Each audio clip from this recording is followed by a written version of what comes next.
Hello academic stars around the world. Welcome back to Caltex Academy. In today's video, this is video number 2 of the series of complex numbers.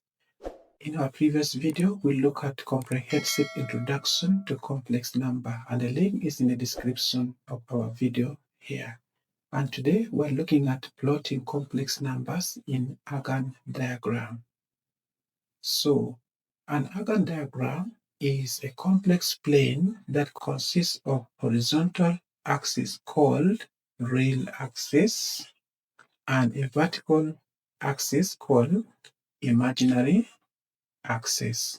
So these are two axes that we need to know. And when you look at it here, we have IM representing imaginary axis, and of course this is vertical axis. And also, when you look at this part here, RA is representing real axis. So from here, how do you plot complex numbers in an Argand diagram? When you look at this diagram here, it looks exactly like the Cartesian plane. Only X has been replaced by real and Y has been replaced by the imaginary number. So we have a ready plotted complex number here on this Argand diagram, where when you look at this is the real, and for us to get the real number, we have to go to the real axis here, and we have this. So you can see that we can make our tracing down here as we move in this direction here, and that is our real number. And to get the imaginary number 2i, we also have to trace horizontally towards the vertical axis, and we get our number here, and that is the imaginary number. Meanwhile, this is the real number.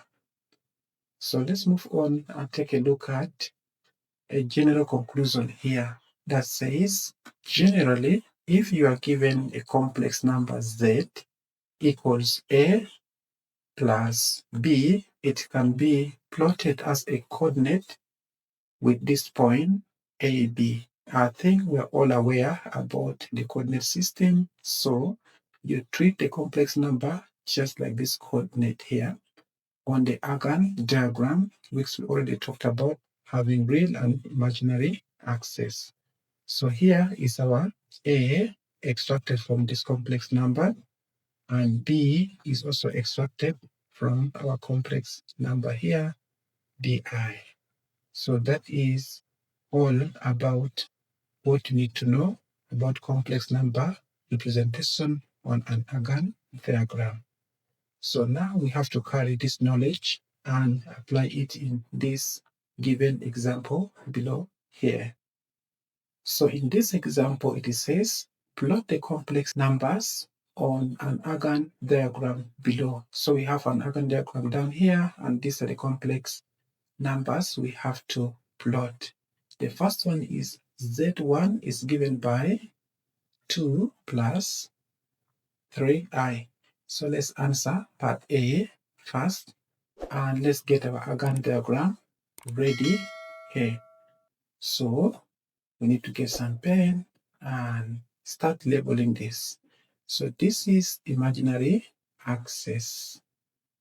And maybe we need to bring our part A here for us to be able to see. A is Z1 is given by 2 plus 3i. So we have imaginary axis around here, and this is the real axis. And again, we can go ahead and give numbering here, where we have 1, 2, 3, 4, and 5. In the negative side, we also have -1, -2, -3, and -4. Maybe let's also give one more here, -5. So along the imaginary axis, we can say 1, we have 2, we have 3, 4, and finally 5.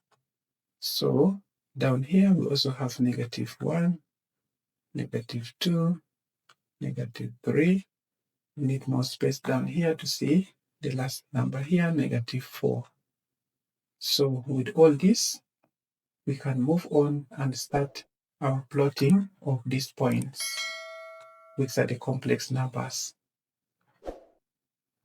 So 2 and 3 from our Argand diagram here, we can start tracing 2 from the real axis, which is here, and when we trace it up with 3, which is from here, you realize that we can go this way, of course, where the 2 meet here, and that gives us that point with this complex number Z1.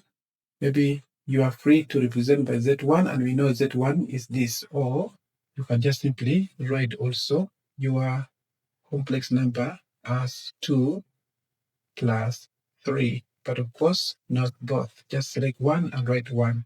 So this is for demonstration purpose. The next one, we just need to select 1, maybe writing this exactly or just in terms of Z1 because they have been defined here. Now we know our B, we can also bring it down here. Z2 is given by -3 plus 2i.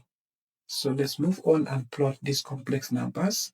So the next one here is real, which is in the negative axis here, and that is our real. So it goes with 2, and 2 is positive.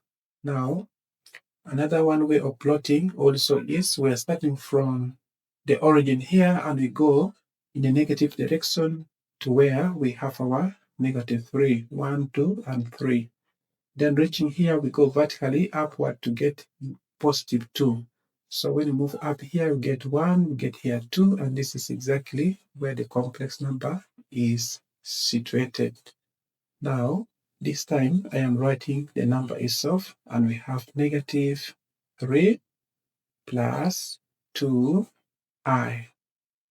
Now, the next one is also for us to plot part C. And since, of course, they're very clear here, there's no need for me to copy again. We go for part C, and that is -3 and -2. It is exact opposite of what I've just plotted here. So we can start moving from the center. We move 3 steps in a negative direction. That's 1, 2, and 3. And then -2 in the opposite direction, which is the negative, of course. We move 2 in the opposite direction, and that is 1 and 2. So we have -3 minus 2i. So let's move on again and take a look at the last complex number to be plotted here, and that is Z4, and it's given by 2 minus 4i. So we can scroll down here, and we have 2 is here, meaning we're moving from this direction, 1, 2 in the real part, and we move -4 in the imaginary part. So we have 1, 2, 3, and 4. This is the meeting point, and we write it as +2 minus 4i. So this is the last complex number.